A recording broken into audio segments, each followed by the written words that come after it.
I'm Dan Morris. You're watching Bosun Dan Bushcraft, and today I am crammed in the back of my garage. On account of today, we're going to be doing something else with tuna cans again. Sorry.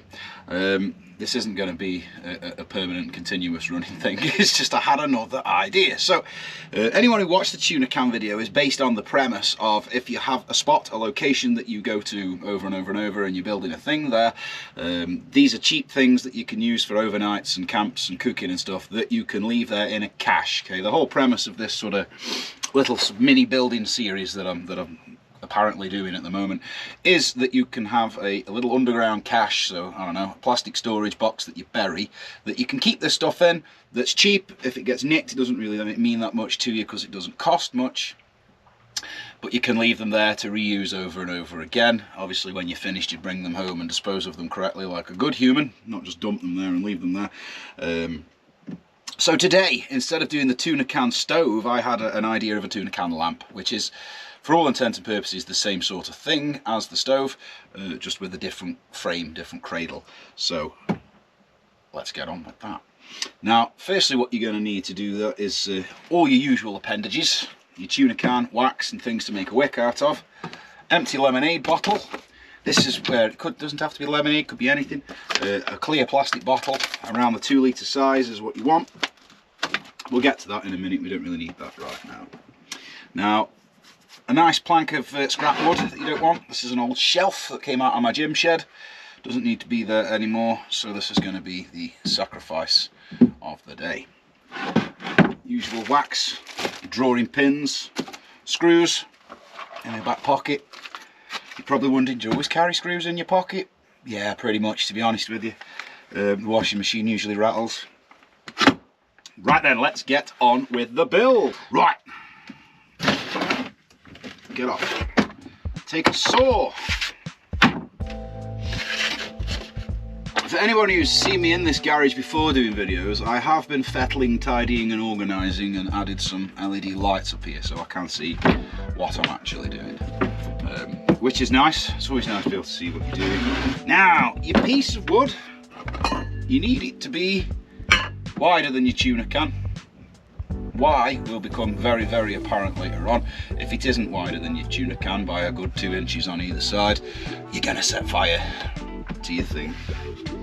So cut your wood off at some sensible size. What I'm going to do is the size I want the back to be is going to be sort of between just before where the curves start on this bottle.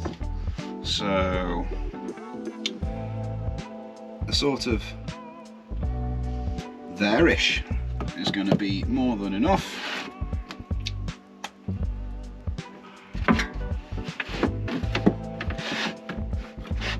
Grab whatever pen is close to hand. Pens are like 10mm sockets in a socket set, aren't they? The second you put them down, they're gone. Right. Space is at a premium down the back of here, so I am not going to make you endure watching me struggle to saw through this in an enclosed space. I'll come back to you in a minute when I've cut it when I've cut it through. Right, so there's my backboard, and what I have just realised is see the shape in that. So where it says on this saw 90-degree angle, that is about as square as a circle. Bloody useless. It's an actual set square. Ah, there we are. Right, now the next piece of wood that you're going to want, same again, but what you want is ideally a bit of space front and back. Say only really an inch or so. It doesn't have to be massive, but so it is bigger than the tuna can itself. Already, thanks to that dodgy saw, this one's going to be a little bit off square. Doesn't matter, this is just an idea. And like I say, the whole point of this is to make it cheap and frankly disposable, really.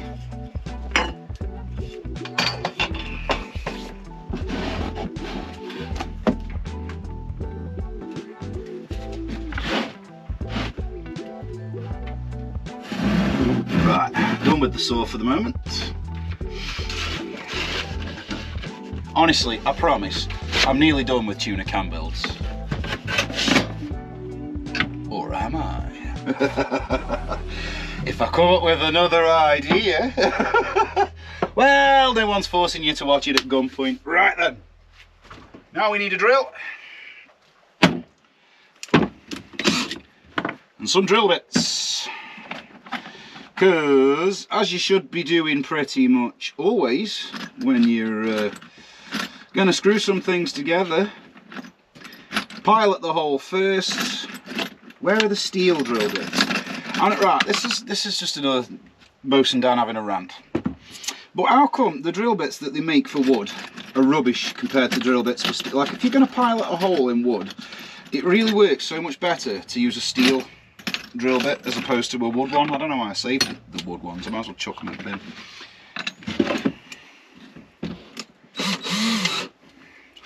And just like the excuse me, the tuna can stove, you guys can be as neat as you want. I am not bothered about being neat because this is just a demonstration. So we're going to screw these together in an L shape. Just going to pilot the holes through first.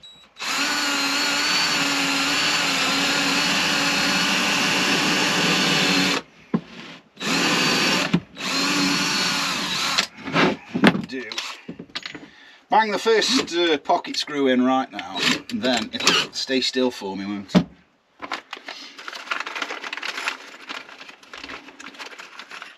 It'll stay still while I'm faffing with the others.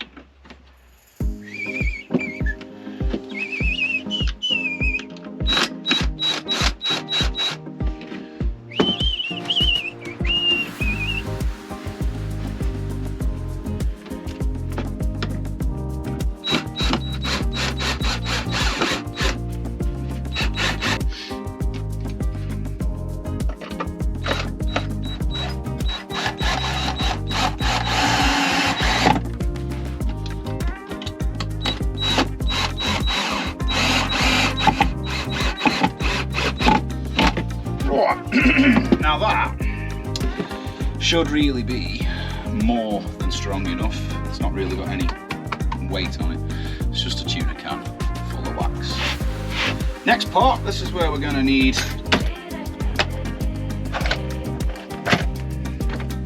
the brush. What's that? Oh, a squished air rifle pellet. I was zeroing in a new scope, and before I took it to the longer range to set it properly, I put a big thick bit of board at the back there and got it somewhere in the ballpark just to save me a bit of time when I got out with it. Don't worry, I wasn't shooting at my toy boat. Okay. Wow. Now, like I said, I've done a rough job of cutting this. Don't yell at me for that. I don't know what it is, just like there's always someone in comments or something say, take your tin foil. Now give it a really good scrumpling up, because this we're going to be using as a light reflector, and the more scrumples and folds and bends that are in it, you can see the more it will cast the light randomly around the place. And the idea of these is that it's going to be an area illuminator. I'm not trying to focus it into a beam and just light up one bit. I'm going to do, fold the edge up so it's a bit thicker down one edge, just because this is where I'm going to push the drawing pins in. I might as well fold the bottom up as well so it's a nice neat edge.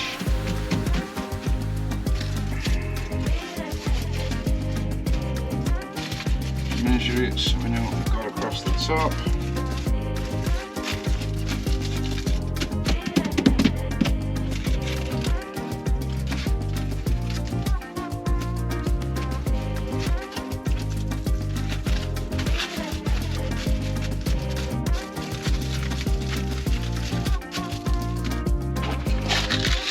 Drawing pins.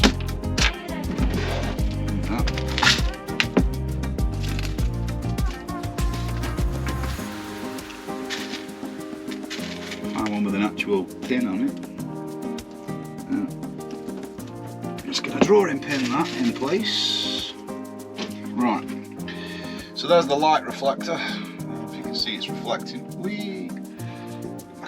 I said this on the last video, I keep making these silly noises and thinking, damn, why are you being weird? You can see it is reflecting, it's doing its job, which is what you want. And it will cast the light about better than just a wooden board. I mean, you could paint it white, I guess.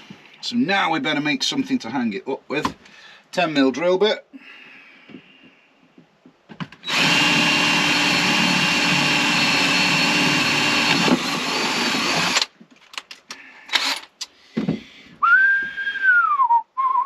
Much smaller than a 10mm drill bit now. I'm going to go just above it.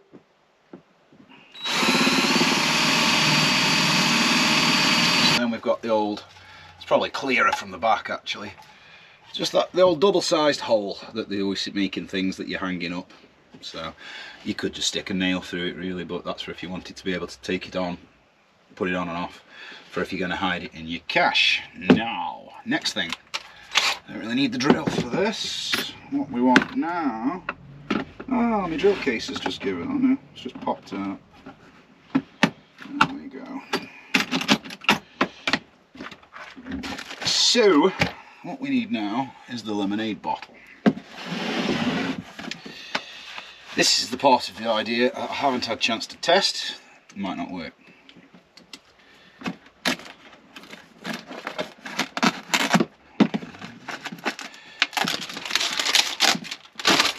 Don't really need the label, and we don't need the top and bottom bits. So where it's curvy,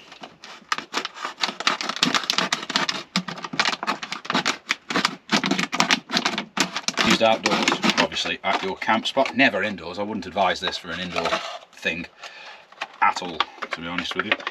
And it should, now that is a little bit tighter than what I ideally wanted. Let's have a look, see.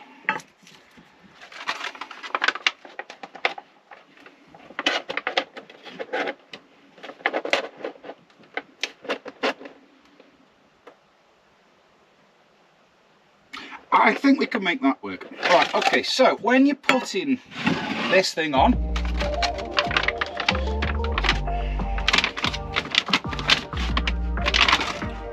do you know, it's a bit too springy, this is.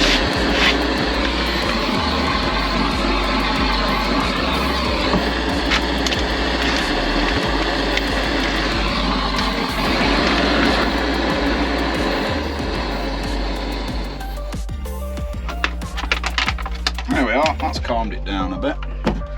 It's not quite as curl itself around as it was. Amazing what a bit of heat can do. So now what I'm going to do is drawing pin one side of it to the side of this. Leave a gap of about, I don't know, an inch or so's gap from the bottom to let air in, or maybe slightly less than that. Just enough, because obviously as soon as you've got a flame inside, it's going to act like a big chimney and it's going to wick and pull up air through it, which is what you want it to do, because if it doesn't do that, then obviously your flame's going to go out.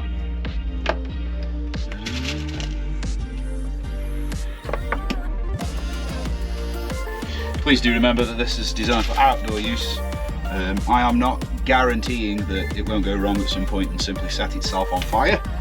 So, as always with any build like this, use a bit of common sense to tell you whether it's a good idea or not. I haven't got a hammer to hand, but I do have a spanner.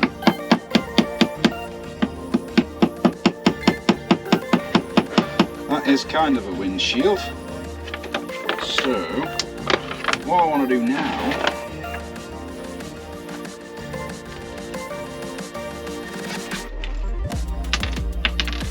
a couple of eyelets, little eyelets. If you're wondering why I've got eyelets in my wallet, everybody has this thing at the moment, a lot of people do, EDC, everyday carry. The eyelets are there to make a primitive fishing rod. I have also got fishing line and bits of hooks and lures and things in my wallet as well as I'm going to carry about with me. So I'm going to put 2 eyelets in the other side. And once you've got your 2 eyelets in, start with the bottom one to set your height, and I'm just going to put 2 holes through the plastic. Now if this was Blue Peter, they'd have told you to do that over a lump of Play-Doh, wouldn't they? Use a sharp pencil over a lump of Play-Doh or Blue Tack. Okay, that fits. Same for this one.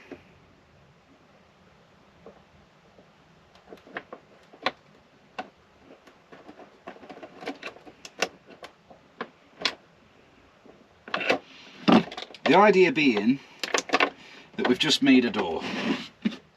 Now I've cut them quite tight, so they stay shut pretty nicely on their own anyhow. But you could just drop some sticks through them to stop it coming open. I haven't got any sticks. Screws will do just fine. We don't really need to worry about that just this very second. However, what we do need is the actual candle itself. So, where's my wax can? But before we need wax, we're going to need a wick. Now part of this idea came from the other day when I did the actual burner stove. I said there is obviously quite a connection between the size of the wick versus the size of the flame. So if you make a can with a much smaller wick, come out. Because you'll have to excuse that big black lump, that's wax off the top of a bottle. But you can see this one's got the whole rim of a wick, which means that whole thing is going to be flame. So that's going to have a real big flame. Kind of what you want for cooking. Not so much what you want for a candle. You want a small wick. Now we need to roll up this cardboard and brutalise it a little bit so that it gets itself nice and flexible.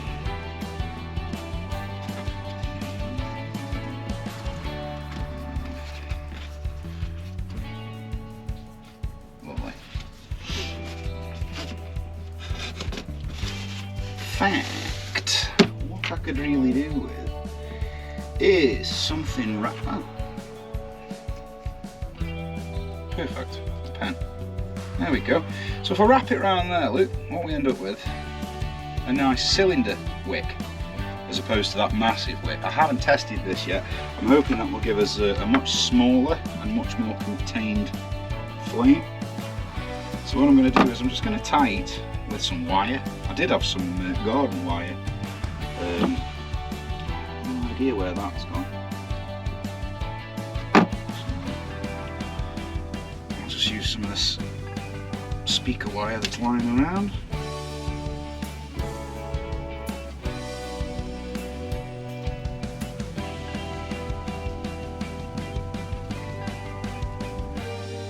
Because the problem is,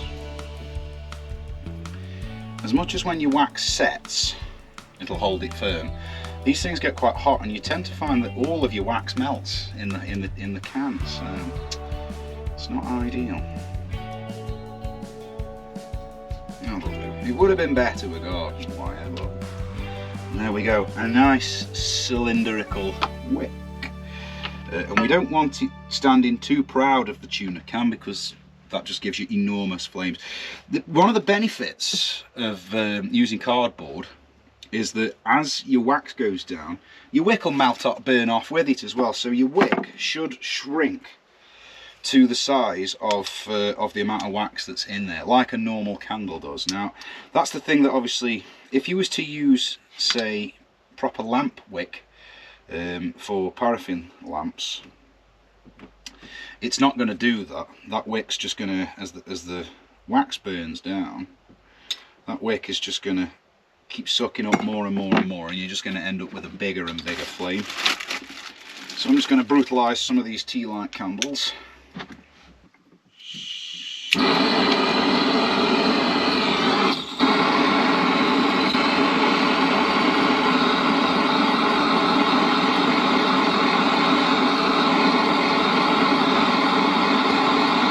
Do this in a well ventilated place.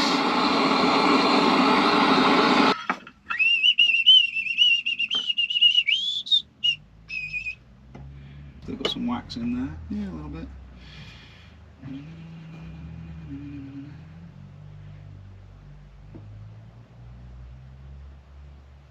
So, try and get it towards the middle.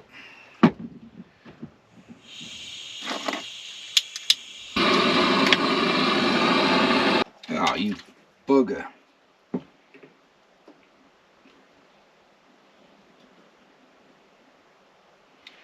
Naturally. Well, I did need the wick to be soaked, so I suppose that did the job for me.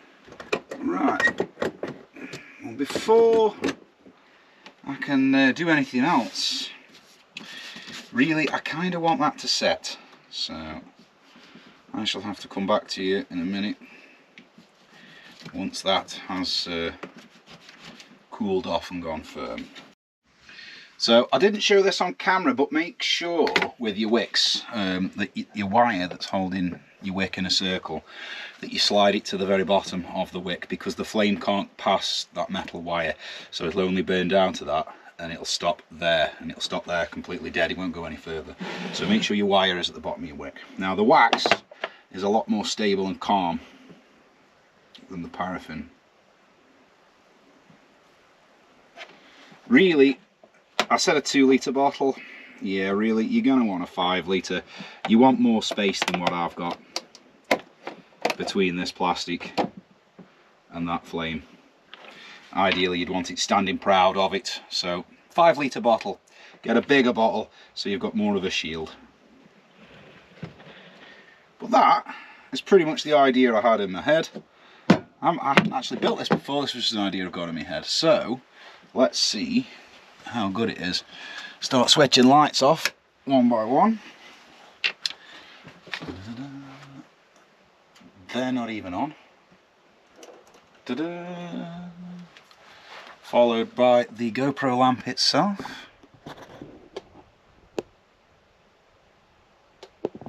Ta-da! And there we go, a tuna can wax lamp. And like I say, the idea for me is that you would nail that, or have that hung on a nail or something on a tree at your little spot, and it is a nice little area lamp. It can breathe on its own, and the windshield's working.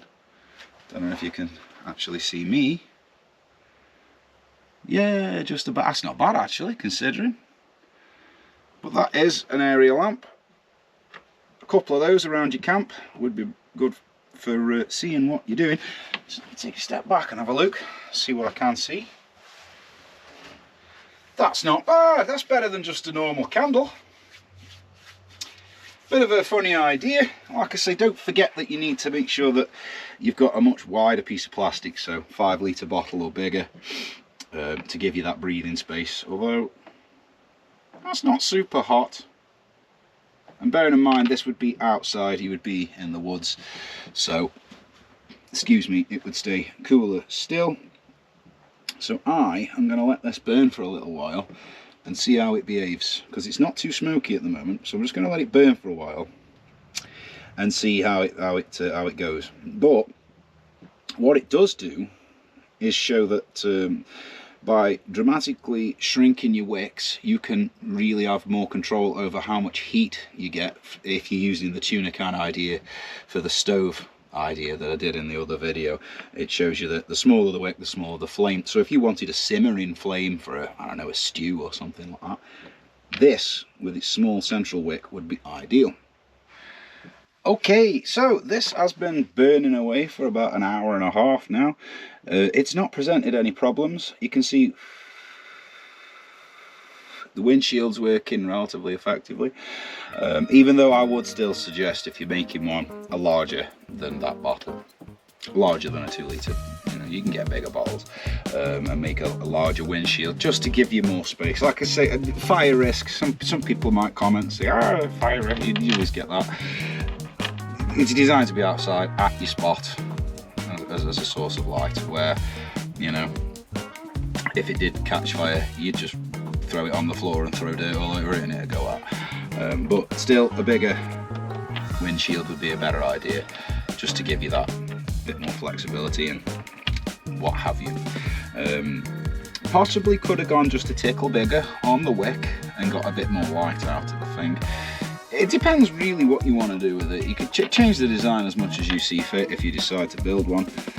But again, the idea, the same as the stove, is you're just taking the cans out with you, with the wax and the wick in them, so you're not carrying anything. These you could have in your little cache box. I don't know if anybody is actually doing that, but at some point I'm going to do that at my spot. I'm going to have a little cache of stash things that stay there to save weight, and 2 or 3 of these would be ideal. In fact, I'll save this one as roughly built as it is, because as I said, as I was building it, I'm not really faffing about time wise. I'm just going to get it done, show the idea, and at some point in the very distant future, when I am at the spot camping, I will have this and the stove, and we'll give them a proper test, see how they work. But it's a simple little idea. It's brighter than a candle. You could make it brighter still by, like I said, slightly larger wick, yeah, what have you. But that is it, guys. That is my fantastic idea, and I promise I won't make another tuna can video for a while. Next video I should be out in the woods, so that will be all fun and games. But that is all from Bosun Dan with this crazy idea. As always, guys, get out there, get bushcrafting, get having fun, get making wacky things out of tuna cans. Be safe, and I will catch you on the next one. But that is all from me.